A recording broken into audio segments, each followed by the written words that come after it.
Berikut tingkatan kultivasi dalam novel ini. Alam manusia terbagi menjadi 9 tingkat. Alam tempering tubuh 9 tingkat. Alam bumi 9 tingkat. Alam langit 9 tingkat. Alam ilahi 9 tingkat. Alam abadi 9 tingkat. Alam abadi bumi 9 tingkat. Pembagian Master Arai. Tingkat 1 sampai 9. Grandmaster tingkat rendah. Grandmaster tingkat menengah. Grandmaster tingkat tinggi. Di setiap tingkat Grandmaster terbagi 3 alam masing-masing. Buk Aner pulang hehehe. Lin Tian kecil membuka pintu rumah dan saat dia masuk dia melihat 2 bibi berada di sana sedang duduk bersama dengan ibunya Lin Kier. Lin Tian tiba-tiba kaget melihat bibi-bibi yang tumben berkumpul di rumah, tapi mungkin karena mereka sedang asyik atau serius mengobrol sampai-sampai tidak tahu Lin Tian sudah berada di depan mereka. Aner sudah kembali ke sini nak. Biar bibi melihatmu. Bing Zian tersenyum hangat kepada Lin Tian. Setelah sadar kalau Lin Tian berada di depan mereka, mereka juga melupakan apa yang tadi mereka bicarakan bersama, serta juga membuat mereka kembali seperti seorang wanita yang menyayangi Lin Tian kecil. Bibi besar dan bibi kedua di sini, hehehe. Dia memeluk Bing Zian, merasakan kehangatan dari bibi dan ibunya. Ini membuat Lin Tian sangat bahagia. Betapa indahnya jika bisa seperti ini, kata Lin Tian di dalam hatinya. Walaupun Lin Tian masih berumur 7 tahun, dia sudah sangat cerdas dibandingkan anak-anak lainnya. Dia juga sangat peduli kepada orang-orang terdekatnya. Apalagi semenjak leluhur mereka menasehati dan mengajarkan tentang hati manusia dan sifat-sifat mereka.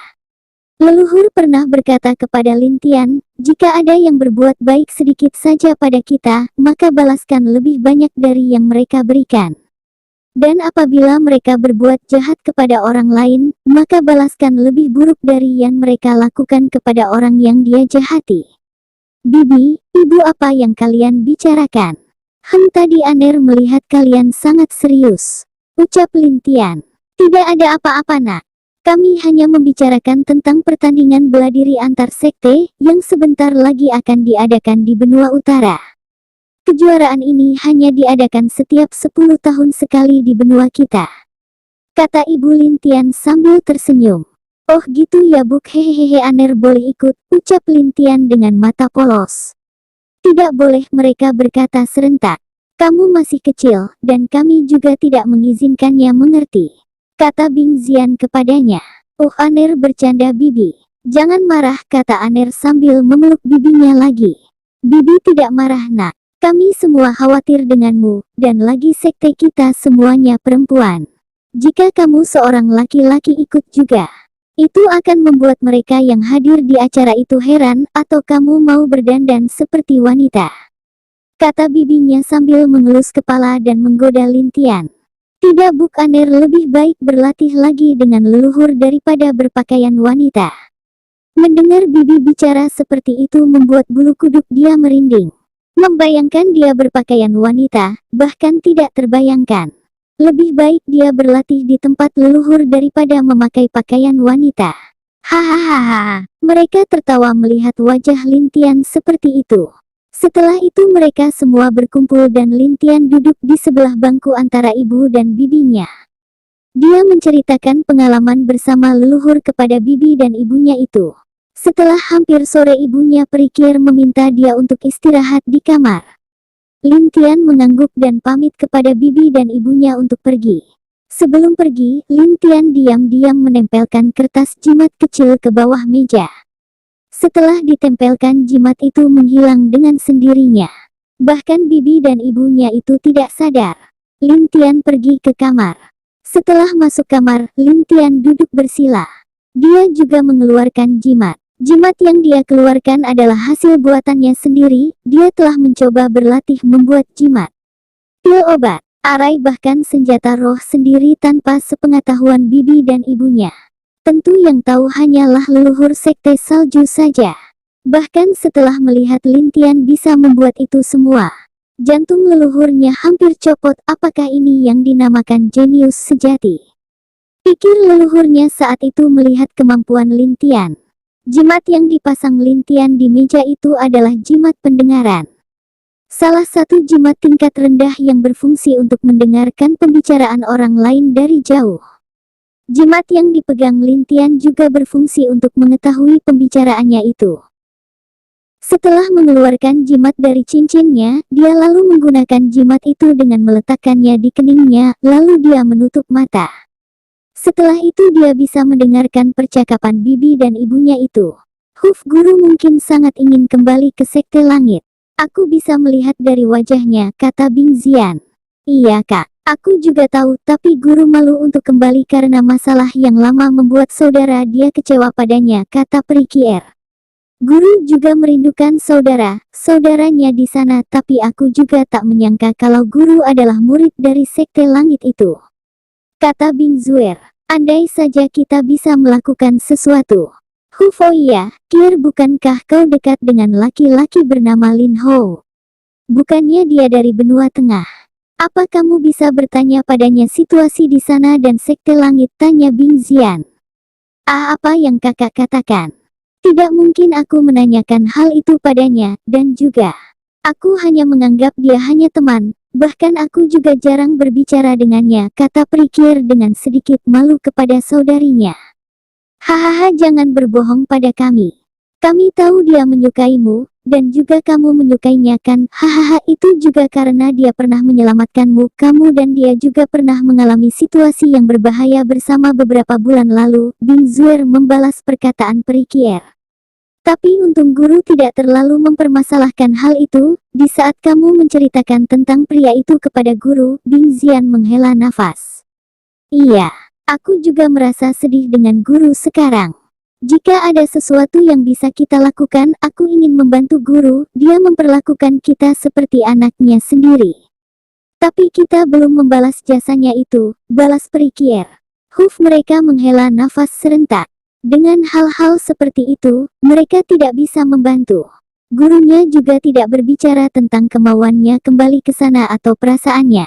Soal pertandingan itu, kita serahkan kepada Jiang Yi dan Lulu. Kita juga akan membawa murid inti salju peringkat 10 besar untuk menambah pengalaman mereka, kata Bing Zian menatap kedua wanita dengan serius.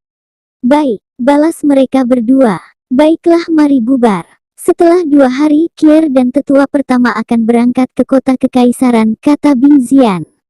Setelah itu Bing Zian dan Bing Zuer keluar dari rumah Peri Kier, dan Peri Kier langsung kembali ke kamar dan berkultivasi. Sedangkan di dalam kamar, Lin Tian yang mendengarkan pembicaraan mereka itu, diam-diam merasa sedih, dan setelah beberapa saat, dia berpikir diam-diam dan tersenyum secara misterius, bahkan senyumannya itu sedikit aneh.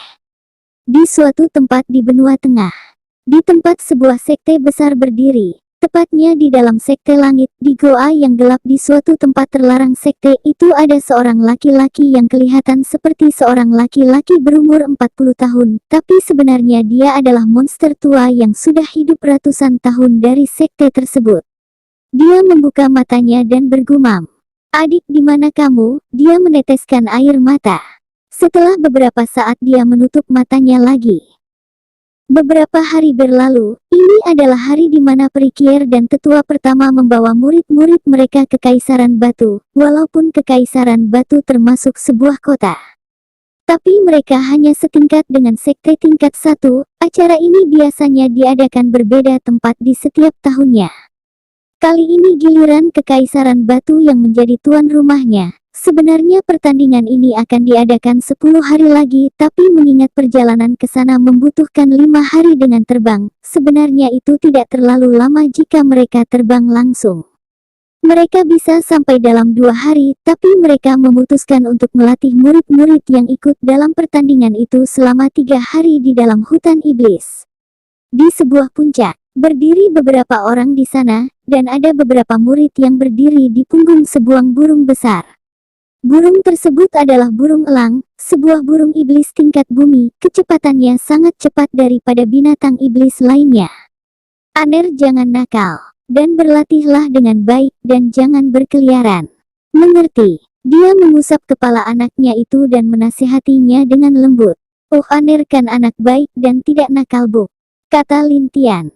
Baiklah anak ibu yang terbaik, ibu menyayangimu. Dia menunduk dan mencium kening Lin Tian.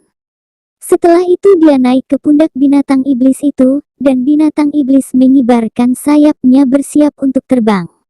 Baiklah ayo kita berangkat, teriak tetua pertama. Hati-hati Bu, jangan lupa oleh-olehnya untuk Aner, dia melambaikan tangannya. Iya nak, jawab peri Kier. Setelah mereka jauh, Aner berhenti melambaikan tangannya. Dia lalu pamit kepada bibinya Bing Zian dan kembali ke rumahnya. Di atas binatang iblis, ada seorang wanita yang rupanya sangat cantik, lekukan tubuh dan bodinya itu bisa membuat para pria tergoda. Dialah Jiang Yi, murid dari peri Kier. Tetua guru, apa yang akan kita lakukan dulu sebelum ke Kekaisaran Batu? Tanya Jiang Yi. Kita akan membawa kalian latihan ke hutan iblis selama 3 hari. Setelah itu baru kita berangkat ke Kaisaran. Karena kalian membutuhkan pengalaman bertarung juga agar tidak mengecewakan sekte kita, balas tetua pertama. Mendengar jawaban tetua pertama mereka mengangguk. Memang mereka harus berlatih sedikit dan juga butuh bimbingan dari seorang ahli. Tetua pertama dan tetua Kier adalah seorang ahli di tingkat alam ilahi, jadi itu bisa meningkatkan kekuatan mereka yang sebenarnya.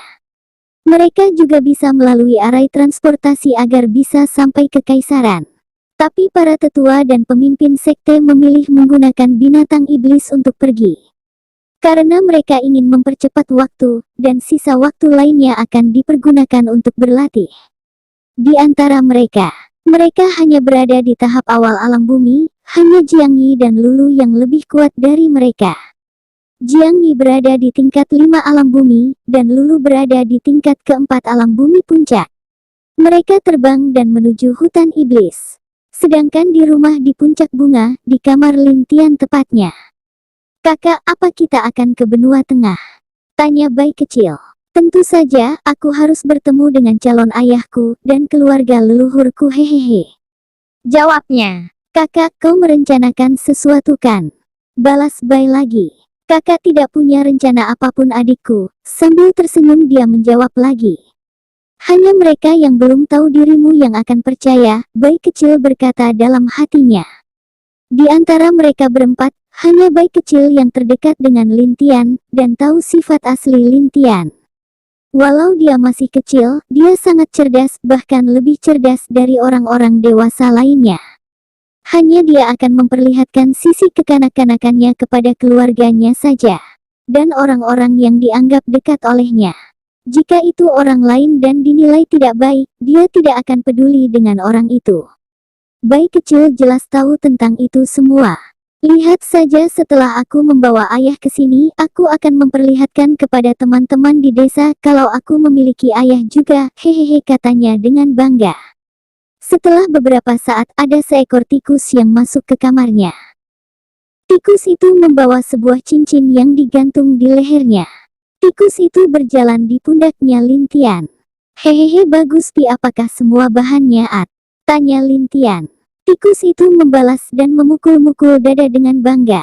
Sepertinya dia mengatakan, semuanya selesai dengan baik. Hehehe, bagus Pi. Kamu yang terbaik. Lin Tian menggosok kepala tikus itu, dan mengambil cincin di lehernya itu. Tikus itu bukanlah tikus biasa. Itu adalah tikus iblis yang walau kekuatannya tidak kuat hanya di tingkat bumi dan kurang memiliki kekuatan tempur. Tapi dia adalah tikus iblis yang memiliki darah leluhur tikus iblis emas. Dia termasuk tikus yang cukup kuat di antara binatang iblis jika mereka bergerombol dan juga ahli dalam menyelinap ke dalam arai pelindung, maupun bersembunyi dari seorang ahli. Hehehehe, mari kita membuat arai di luar sekte dulu, di goa tempat kita bertemu dulu Pi. Setelah itu dengan koordinat yang ada di sedikit benda ilahi yang kita curi dari nenek, kita bisa membuat koordinat tepat di dekat sekte langit, ya walau aku hanya bisa membuatnya bertahan 1 bulan. Itu sudah cukup, dan aku membutuhkanmu untuk melakukan sesuatu nanti Pi. Fikir Lin Tian. Tikus itu memukul dadanya lagi. Serahkan padaku, aku tidak akan mengecewakan kakak. Tikus itu menghormati Lin Tian, karena dulu waktu Lin Tian diajak keluar oleh leluhurnya berlatih dan membunuh binatang iblis. Dia menemukan tikus itu dikejar oleh ular merah, lalu Lintian menyelamatkannya dan membawanya bersamanya dan menyuruh dia tinggal di kalungnya. Di mana mungkin bagi binatang iblis apapun itu adalah dunia yang cukup indah bagi mereka. Tikus itu cuma bisa menyelinap dan mencuri saja. Tidak ada yang lain, lebih baik kita memanggangnya dan memakannya, kata bayi kecil sambil tidur di atas kasur di dekat Lintian. Mendengar bayi kecil berbicara seperti itu, membuat tikus itu takut dan memeluk leher Lintian, dan mengeluh kepadanya. Lihat itu kak bayi menakutiku lagi, dia ingin memakanku. Sudah kita bersaudara. Bayi kecil jangan menggertak pi. Dia bisa menjadi tikus emas juga, dan lebih kuat dari leluhurnya. Jadi jangan menggertak adikmu itu, Lintian menegur bayi kecil. Mendengar Lintian berbicara seperti itu, bayi kecil hanya mengangguk dan tidur lagi. Di antara mereka, mungkin hanya bayi kecil yang mendengarkan Lintian saja, dan juga bayi kecil adalah orang pertama yang mungkin akan menyerang jika ada yang melukai Lintian di depannya. Bahkan tanpa peduli apa resikonya, itu juga karena saat bayi kecil akan lahir dia kekurangan energi. Lalu Lintian menolongnya dengan mengeluarkan darah vitalitasnya tanpa pikir panjang. Akhirnya setelah bayi kecil lahir, dia sadar apa yang dilakukan oleh Lintian. Vitalitas itu sangat penting bagi seorang pembudidaya. Walaupun sekarang Randy memiliki darah 4 hewan suci, tapi sakit yang diderita Lintian sebelum itu masih teringat olehnya.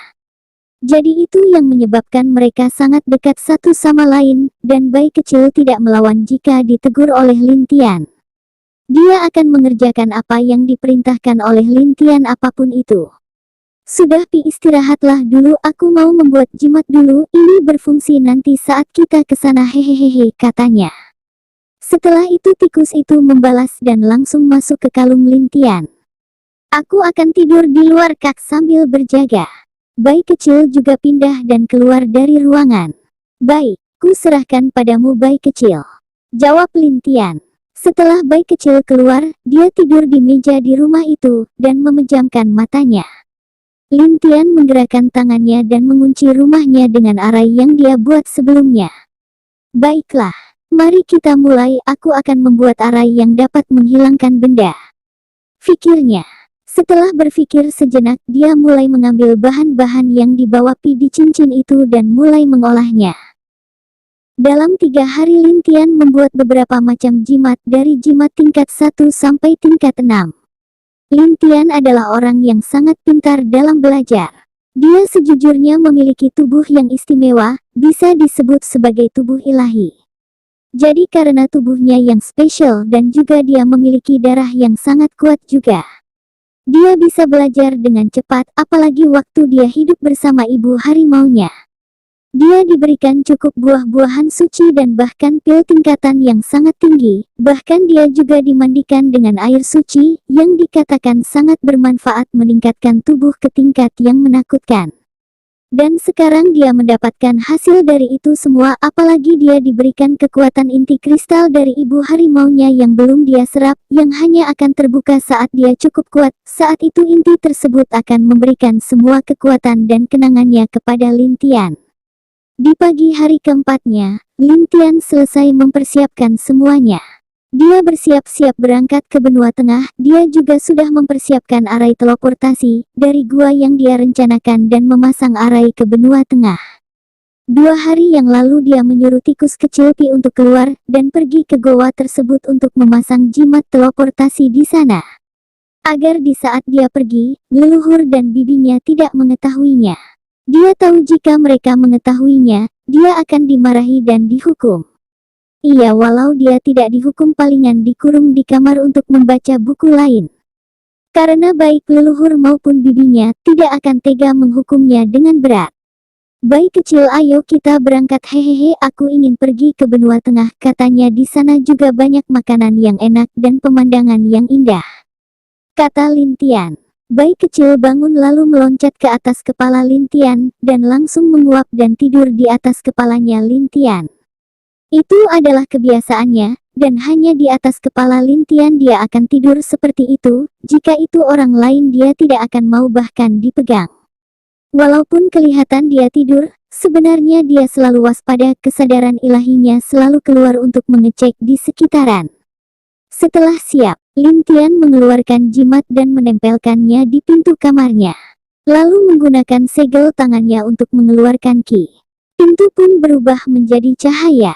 Maaf bibi, leluhur. Aku hanya tidak ingin melihat kalian sedih. Aku berangkat, katanya sambil melihat ke arah jendela yang dekat dengan kamarnya, dan langsung masuk ke cahaya di pintu itu. Setelah dia masuk, pintu kembali normal. Di sebuah goa, tikus kecil itu tertidur di sebuah batu dengan malas. Tiba-tiba ada cahaya dijimat di dekat dinding batu, dan Lin Tian keluar dari cahaya itu. Melihat Lin Tian keluar dari sana, tikus itu gembira dan meloncat ke bahu Lin Tian dan memeluk lehernya. Saat bayi kecil melihat kelakuan tikus itu, dia mendengus sedikit, tapi itu membuat tikus takut dan membuat seluruh badannya bergetar. Mengapa kakak ketiga selalu membuliku? Padahal kakak kedua, kakak keempat dan kakak perempuan sangat menyayangiku. Apa aku melakukan hal yang salah? Dia berpikir dalam hatinya. Tikus itu memang tidak dapat berbicara karena dia hanya berada di tingkat 3 alam bumi. Hanya binatang iblis yang berada di tingkat ilahi yang dapat berbicara, itu juga karena tikus itu diberi darah oleh Lin Gui. Makanya dia bisa cepat mencapai alam bumi dan mengubah darahnya jadi murni, yang menyebabkan dia bisa sedikit membuka kenangan leluhurnya. Melihat tikus yang ketakutan itu, membuat bayi kecil senang. Sebenarnya dia juga menyayangi tikus kecil itu.